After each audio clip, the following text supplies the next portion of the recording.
Hello and welcome. In today's video, we'll guide you through the process of adding a placemark in the Google Earth app on your mobile device.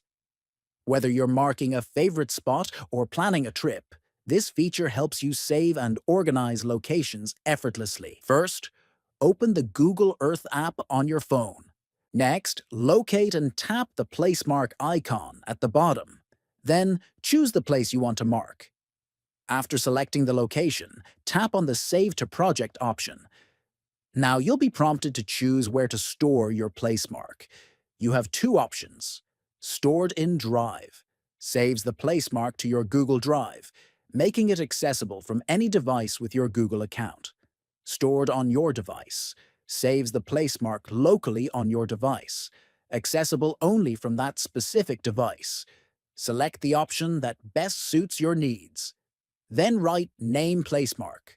If you found this tutorial helpful, please consider subscribing to our channel, liking the video, and sharing it with others.